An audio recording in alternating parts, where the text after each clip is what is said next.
Hello, everybody. I'm doing things a little different with this one, just because everybody knows how I am. If I go live and people pop in, I'm very squirrel.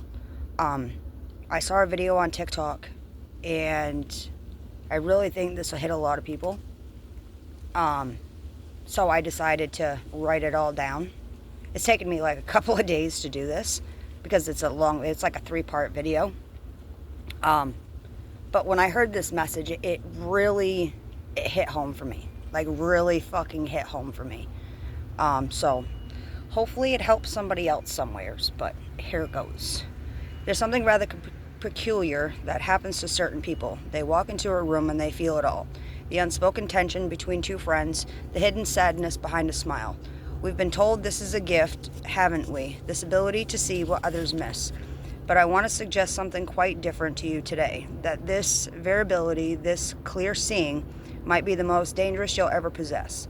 Now, I'm not speaking of danger in the ordinary sense. I'm not talking physical harm. I'm speaking of something more subtle and far more devastating. The danger of becoming so aware that you can no longer participate in the beautiful conscience that allows most people to live their lives in relative peace.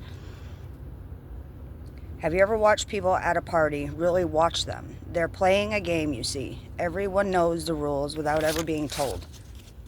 You ask how someone is, they say fine, and you both pretend that is a complete answer. You compliment the host, you laugh at jokes that aren't funny, you nod at stories you've heard before. It's kind of a collective agreement to stay on the surface, to keep things pleasant, to not look too deeply, but then there's you, the one who sees through it all. You notice the wife who flinches when her husband speaks. You sense the colleague who's lonely, despite being surrounded by friends. You feel the anxiety rippling through the room like it's an invisible current. Here's where the danger begins, because once you see these things, you cannot unsee them. And more troubling still, your very presence becomes a kind of mirror that others cannot bear to look into. Let me tell you what I mean.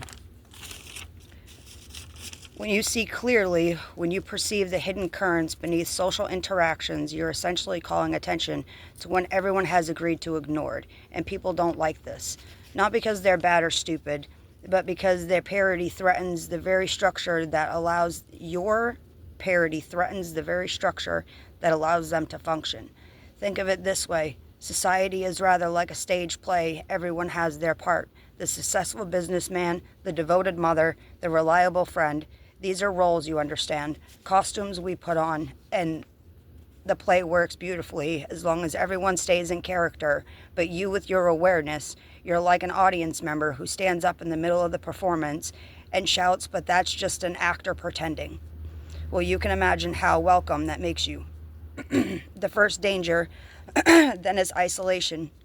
And I don't mean ordinary loneliness of not having enough friends. It's something more profound. The isolation of living in a completely different reality from everyone around you. It's like speaking a language no one else understands. You see a world that no one else sees. And the irony is that the more clearly you perceive, the more alone you become. I once knew a woman, let's say her name is Jane, who had extraordinary ability to read people. She could walk into a room and immediately sense who was genuine and who was performing, who was in pain and who was pretending to be fine, who could be trusted and who was hiding something. You know what happened to her? She lost every close relationship she had. Not because she was cruel or judgmental, but simply because people felt exposed around her. They couldn't maintain their comfortable mask in her presence. Her friends would say things like, "You're too intense, you read too much into everything, and you cry. Can't you just relax and have fun?" But she couldn't, because seeing things clearly isn't something you can turn on or off. It's like asking someone who can hear to ignore sound. Once you develop the capacity for perception, it's always there, always operating, always showing you what others prefer to keep hidden. Here's the second danger. When you see the truth of a situation, when you perceive what's really happening beneath the surface, you face a terrible choice. Do you speak or stay silent? If you speak, you risk being attacked Though the attack is usually psychological rather than physical, you will be called negative, overly sensitive, or a troublemaker. You will be accused of creating problems that don't exist, of reading malice into innocent situations, unable to just let things be. But if you stay silent, if you swallow what you see and pretend not to notice, you begin to lose contact with yourself. Because every time you ignore your own perception, every time you accept someone else's view of reality, when you know it's false, you're telling yourself your experience can't be trusted. Over time, this creates a kind of split in your being. Part of you knows the truth, but the other part pretends not to know. This is madness in a quiet sense. The third danger, the most insidious one, when you see clearly and others don't want to see, they will often turn anger on you. Not consciously. They won't sit down and decide to make you a villain, but automatically they begin to treat you as the problem, as if your perception is creating difficulties when you're merely observing. This is what I call phenomenon of shooting a messenger. When someone points out that the emperor has no clothes, the crowd doesn't thank them for the truth. The crowd turns on them for the disturbance, the uncomfortable friction everyone was enjoying. Your clarity becomes a threat, and threats must be eliminated or controlled. I've watched this pattern repeat itself countless times. The person who sees clearly gets labeled. They're too negative, creating drama. They're unstable, need to lighten up. They're paranoid. Notice how all these labels have one thing in common. They all suggest that the problem lies in the perceiver, not in what's being perceived. It's a brilliant defense maneuver.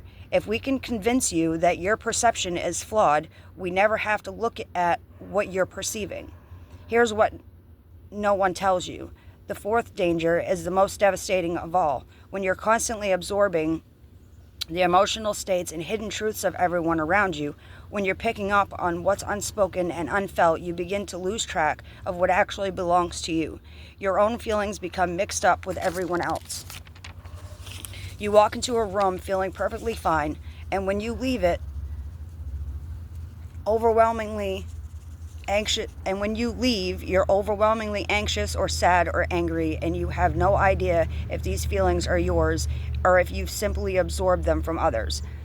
This is exhausting beyond measure. Imagine never quite knowing which thoughts are your own, never being certain whether your emotions, your feelings belong to you or the person sitting next to you. It's like trying to hear your own voice in a room full of people all talking at once. Eventually, you may forget what your voice sounds like. I've spoken with people who describe this experience, and they often say the same thing. I feel like I'm disappearing, like there's less and less of me and more of everyone else.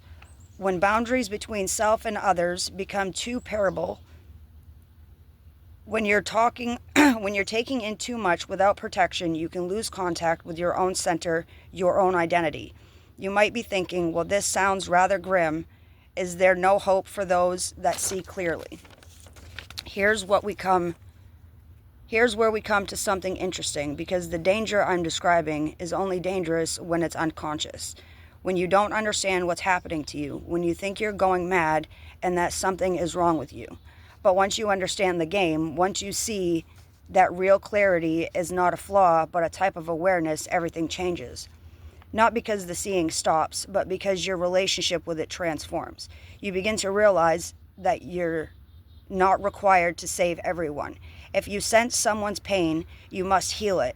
If you notice a group dysfunction, you must correct it. This is where real trouble begins, because you're essentially taking responsibility for things that aren't yours to fix. Let me give you an image. Imagine walking by a river and you notice the water is muddy. You can see it clearly. Everyone else passing by seems not to notice or not to care. Now you have a choice. You can jump in the river and try to clear it up with your hands, stirring it up more in efforts, exhausting yourself in an impossible task, or you can simply observe that the water is muddy, perhaps make a note that might be wise to wait before drinking from it and continue on your way. The water will clear itself when the conditions are right. Your frantic stirring won't help. In fact, it makes things worse. This is the wisdom that must accompany clear seeing, the understanding that not everything you perceive requires your intervention, but here's the paradox. Once you stop trying to fix everything you see, once you relax into simply being aware without the compulsion to change or control your perception, your perception becomes even more clearer, and more than that, people begin to feel safer around you. Because you're no longer unconsciously demanding that they see what you see or change to accommodate your awareness. Think of it like this. When you meet someone who sees you clearly but doesn't need you to be different, who perceives your struggles without trying to rescue you, who understands your fears without requiring you to face them on their schedule, how does that feel? It feels like freedom, doesn't it? Like you can finally breathe. This is what clear seeing can become when it's integrated properly. Not a weapon you use against others' unconsciousness, but a gift you offer through your presence. You see them completely, and in that seeing, you allow them to be exactly as they are. This doesn't mean you approve of everything or pretend problems don't exist. It means you've stopped making their unconsciousness your personal project. I want to be clear about something. I'm not suggesting you become cold or indifferent. I'm not proposing that you stop caring about people or turn away from genuine suffering. What I'm suggesting is that there is a difference between compassionate awareness and compulsive fixing, between seeing clearly and making yourself responsible for what you see. The danger of seeing what others don't lies not in the perception itself, but in what you do with it.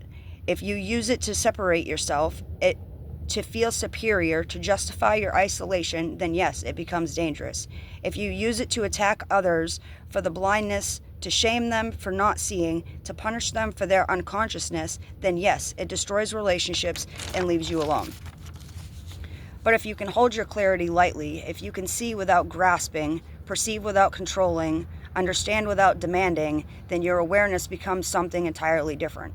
It becomes a space in which others can gradually wake up at their own pace in their own time without being forced, pushed, or judged.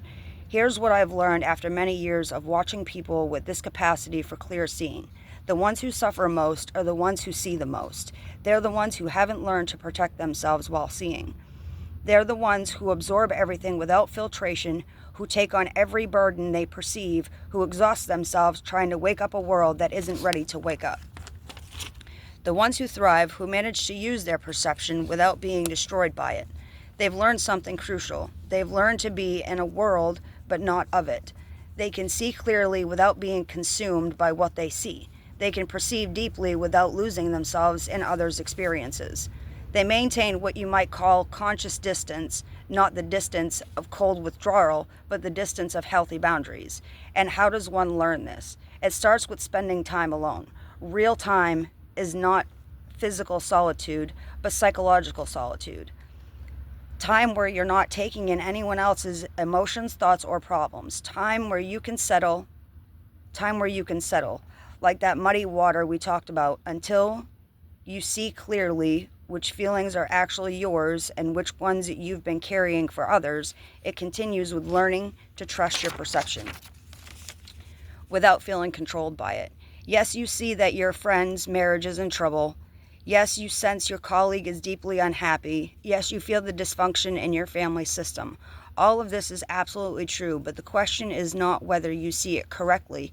The question is, what are you going to do with the information? Sometimes, often actually, the wisest thing to do is nothing at all, except hold space for truth to eventually emerge on its own. This doesn't make you passive or uncaring, it makes you wise, because you understand that people change when they're ready to change, not when you need them to. Problems get solved when conditions are right, not when you've said it's time for them to be solved. And conscious develops at its own pace, which is almost never as fast as you'd like. So here we are at the heart of it. The dangers of seeing what others don't is real. It can isolate and exhaust you, turn you into a target for others' defensive anger, and cause you to lose contact with your own center. But it doesn't have to if you learn to carry your own awareness consciously. Not if you develop the strength to see without the compulsion to fix. not if you can remain true to your perception while allowing others to remain true to their own process of waking up.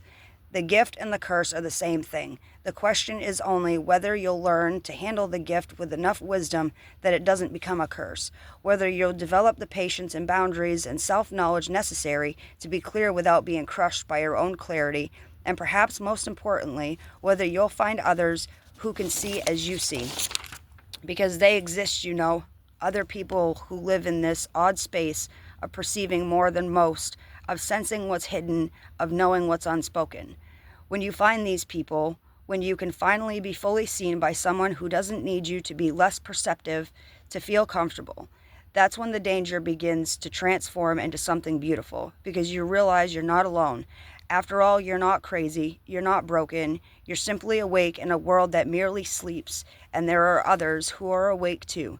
And together, without force, pressure, or urgency, you can hold space for consciousness to gradually spread like dawn, breaking slowly over a sleeping city. This is the hope within the danger. That is, your clear seeing, when held wisely, becomes not a burden you carry alone, but a light you offer to others gently, patiently, allowing them to approach it when they are ready, if they're ever ready, and if they never are, well, that's their right. I don't know if this will resonate with anybody else. It definitely hit home for me. A couple of spots have me a little choked up. But I hope this helps somebody. I hope somebody needed to hear it. But I hope you all have a great day. Be kind to each other. Be kind to yourselves. Love yourselves. I love y'all. And I'll see you soon.